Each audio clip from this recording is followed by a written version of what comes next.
Guys, what's up everyone? Welcome or welcome back again to another video tutorial lesson from the Apex Predator Billiards Training Club. My name is Apex Elenio, your aspiring professional pool player and pool instructor. Now in today's video tutorial, which I'm very poised and motivated to be bringing to you today, I want to share one of my favorite drills that I love to do in my practice session. Of course, this drill, there are several variations of this drill that are out there on the internet, but particularly this drill here was introduced to me by a top level player that is located here on the island. So of course I want to share that particular drill with you today. I'm going to be walking you through my thought process of this drill.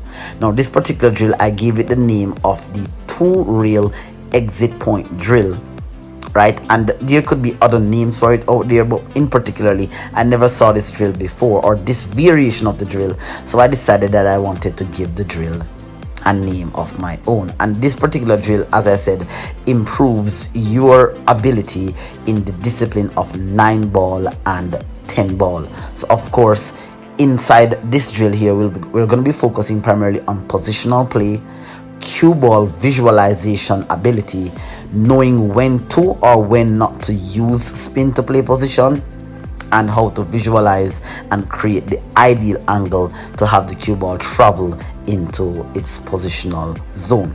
Of course, I'll be making a wide variety of comparisons and contrasting differences between how to play each shot, and we're going to definitely have some fun here, and we're going to be improving several aspects of our game.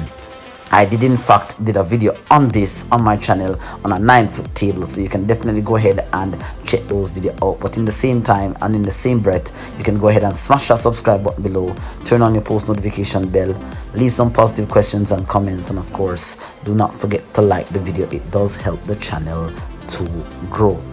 So let's get right into the video. Alright guys, so as I would have mentioned in the intro, this particular drill here is known as my 2-rail exit point drill, and the setup for this drill is very simple. It is where I have the even numbered balls 2, 4 and 6 that are across from the second diamond on the bottom half of the table, and I have the odd numbered balls 1, 3 and 5 that are on the top half, also across from the second diamond on this half of the table. And as I had mentioned before, that this drill can be made extremely fun by assigning some points. For me particularly here, I assign 2 points to each ball that I pot, depending on if I can touch 2 or more rails. So if I can touch 2 rails on each of my pots, then if I'm successful in getting on the 8, then I will award myself 3 points by successfully potting the 8 to get an accumulated points of 15. So that's basically what we're going to be doing here to make the drill a little bit fun, so you can actually compete with your practice partner or just in general with your friends, because as we know, a lot of players don't really like doing drills. So here we go. All right, so I'm gonna get onto the table here, and I'm going to be setting up my ideal angle here to transition from the 1 ball to the 2 ball here. Now you'll see where I use a visualization technique, and this is something that I do a lot because it helps me and it helps my brain to visualize my positional zone. Now I would have drawn an imaginary vertical line through the 2 ball here that would have created a zone for me for the cue ball. Now if I can just bump onto the short rail, underside rail with the right speed and get anywhere close to that vertical imaginary line, then I would have an easy transition from the 2 to the 3. You'll see here on the replay that pops up now and again above the screen here, where I'll make some comparisons and contrasting differences here. Now at the top of the screen here, you'll see where that is a replay of the initial shot, and at the bottom of the screen here, you'll see where in one of my previous failed attempts to complete this drill, I landed on an inside angle on the 2. In a moment I'll explain to you how that attempt worked out, but let's first complete the transition from the 2 ball to the 3 on this attempt. Now I landed dead perfect on where I wanted for the 2. I can easily transition from the 2 to the 3 here by again using just some top spin, but the positional zone is really tight because I need to get very close to that side rail, just maybe bumping off a little bit, so I can actually have a nice transition from the 3 back to the 4. So again, as my cue ball marker indicate, I'm going to be potting this 2 ball here, natural cue ball coming around nicely. Now I've landed just maybe a half a ball, maybe a ball outside of my initial point that I wanted to land, but that is okay. I can still make it work. For this particular shot, in one of my previous failed attempts, I landed on an inside angle on the 2. So I'm gonna have to use some check side spin here at the bottom of the screen, and you'll see where I try to check the cue ball and hold the position, but I actually overrolled my position almost by 2.5 balls. Now let's take a look at what happened when you land on an angle that is this awkward. I'm gonna have to use some outside spin here to actually correct my angle and get back into position for the 4. And whenever it is that you have to use side spin or maximum side spin and you have overrolled your shot, bad things can happen whenever you don't execute your stroke correctly. For example, there I used a whole ton of side spin there and I didn't compensate properly, which bowled the 3 ball and caused me to have to fail that attempt. So that was a good indication of why you need to land perfectly on the 3 ball, or as close to perfect as possible. This was as close to perfect as I could land on the 3 to transition to the 4. Now here, all I need here is just maybe a slight bit of inside spin, just maybe a here or so. So if I can pop this 3 ball here and come on an inside angle here onto the 4, it would be nice. Now you'll notice here where I aim my cue towards the 4. If I can land close to that side pocket there, just bumping just in front of the side, I will be in ideal position. So maybe a here of right spin. The cue ball is natural to go to the 4, but just to hold the speed, just a here of inside spin here will help me land perfectly on the 4 to transition to the 5 ball. So now I've landed perfectly here for an inside angle on the 4.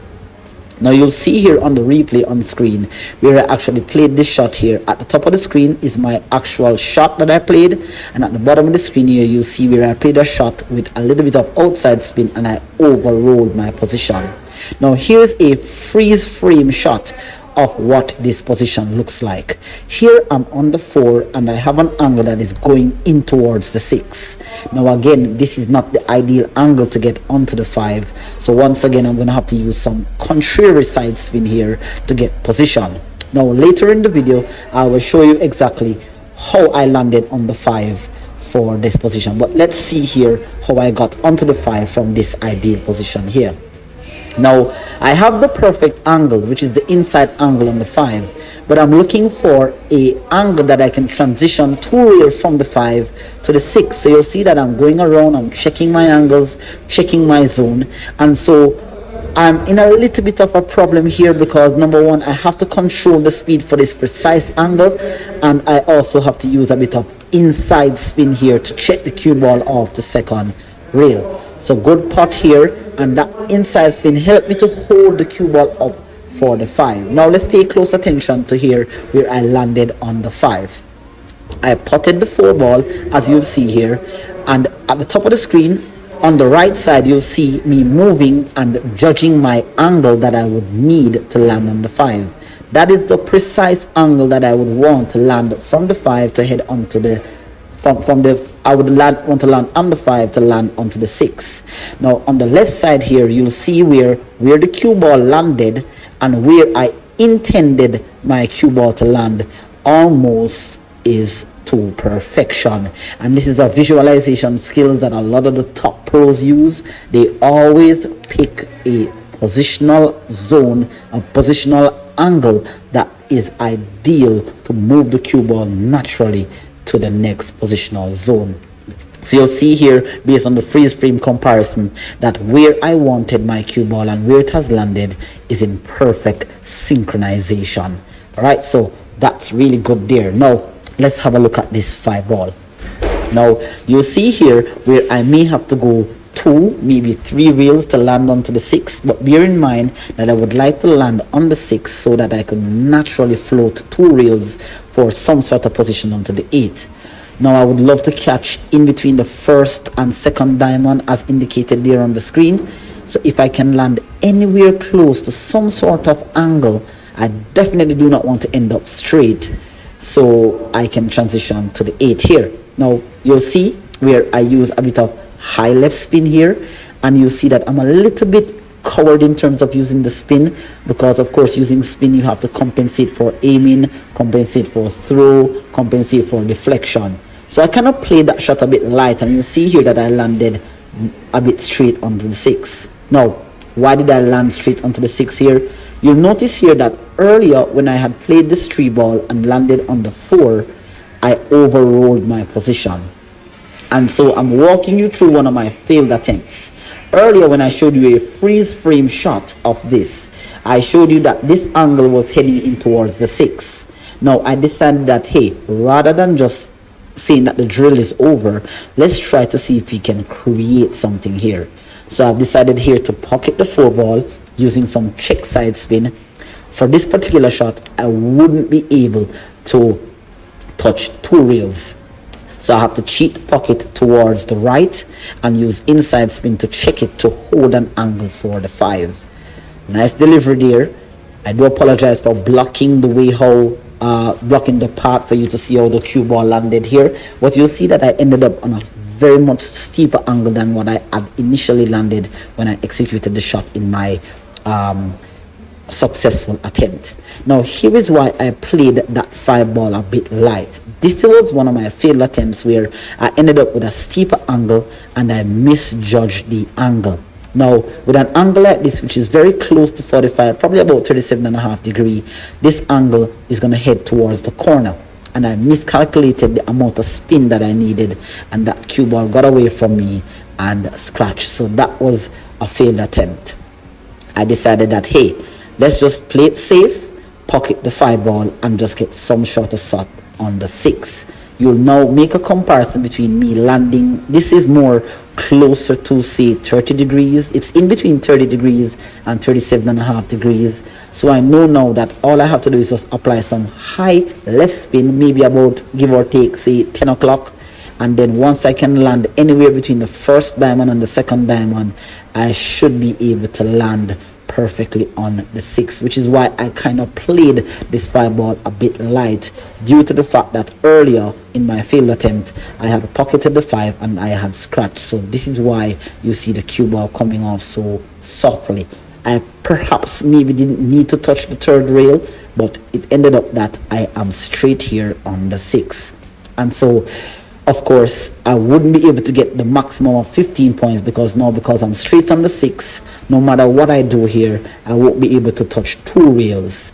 So I've decided that, hey, let's give you a successful attempt at the drill. Let's just settle. I'm trying to see if maybe I can create something, maybe cheat the pocket, force the cue ball. But in a situation like this, you definitely want to finish the drill and pot the 6 ball. So I've decided that, hey, I'm going to sacrifice an extra 2 points for you, my viewers, just to complete the drill. So I've decided here to just draw the cue ball back and just get some sort of angle on the 8 to pot it into the side. Now of course the position there on the 8, if you look here on the magnified view of this shot, when I applied the draw, you'll see that too much power caused my little finger to the side here to slip out the cue. The cue almost slipped right out of my hand, which kind of caused me to land a little bit awkward here on the 8. You most likely want to have a stroke that looks like this, where you have your fingers wrapped right around the cue and you can deliver a clean stroke. Nevertheless, with my experience and my knowledge, this may not be the most ideal shot that I want on the 8, but it's definitely makeable, and I can just pot it into the side and finish this drill to earn a maximum of 13 points. Of course, I wouldn't be able to leave you or leave this video without giving you an attempt. So I'm going to be making an attempt at this drill again, where I'm going to be executing my shot as perfectly as possible here. All right, so if you guys are getting some sort of value from this video here and you're learning something, of course be sure to smash that like button and do not forget to share this out to your pool communities. Of course, I had completed this drill earlier when I started my channel. You can definitely check out that video. A link will be in the description and also in the cards here for you, where you can check out how I executed this drill on a 9-foot table. Right, the quality may not be as best as this one or as good as this one, but it's definitely worth watching. So check it out. The link is in the description box below. So here we go.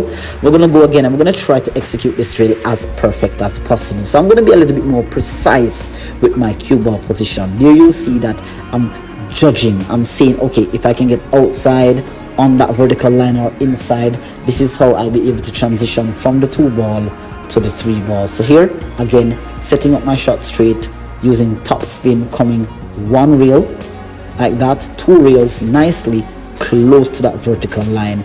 I kind of overrode my position here on the 2 ball. I'm a little bit outside of the vertical line here. You'll see in the replay here that once I bounce off the second rail, it kind of overroll a little bit, but I'm still perfect here. Now by using a bit of check side spin here to just hold the cue ball in line for the 3, all I have to do here is just catch the 2 ball, touch 2 rails, and just hold that angle nicely. Now I have an inside angle from the 3 to land here on the 4 ball. Again, with this inside angle, I'm definitely gonna again need a little bit of inside spin here, because the positional zone, I need to stay very close to that side rail.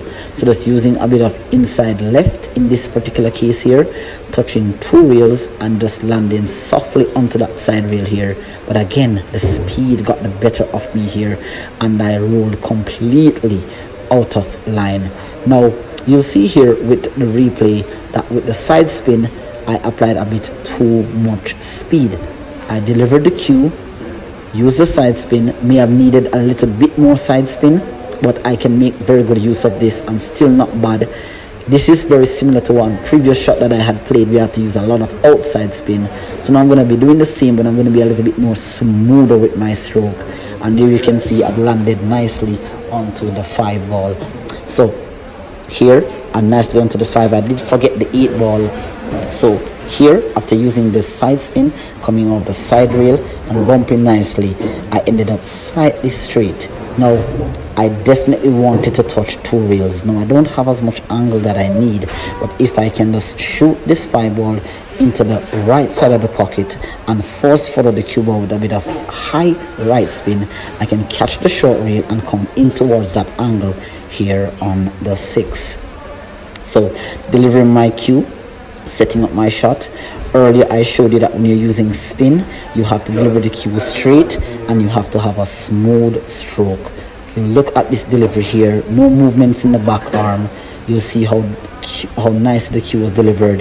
The cue stayed in my hand and I applied a nice delivery and smooth acceleration through the cue here, landed perfectly here on the 6. Now to wrap this up here, of course, to get the maximum of 15 points, I will need to pocket the 6. I'll need to come off 2 rails or more to land onto the 8 ball here. So now that I'm on the 6, all I have to do is just use a bit of high right spin, come 1 rail off the side rail into the short rail and land onto the 8. Now if I had a bit more angle, once again I could come off 3 rails and come into the line of the 8 for either into the side or into the corner. But for this one, the angle is a bit flat, maybe close to 22.5 degrees. So just using some high right here and just bumping side rail, short rail and floating into position, I will have multiple pocket options. Here I landed on a shot that could take me down to the corner, and this helps me to complete this particular drill here. Alright, so I hope this video was of course very successful for you. I hope that you guys can give it a try and let me know in the comment section. A nice delivery here on this cue ball, just with stun draw and delivering nicely to complete yet another successful drill. Alright, now guys, this is one of my favorite drills to do. I do hope that you learned something from this particular video. Do not forget to smash the subscribe button below, turn on your post notification bell, leave some positive questions and comments, guys. Of course, let me know if this drill is of any value to you, and of course I will see you in another tutorial video. Alright, so continue to practice to improve your consistency, improve your precision, improve your accuracy, and of course maintain complete control of the game. So I'll see you in another tutorial video, and until then, take care and become a student of the game, but more so a student of your own game. Take care. Bye bye.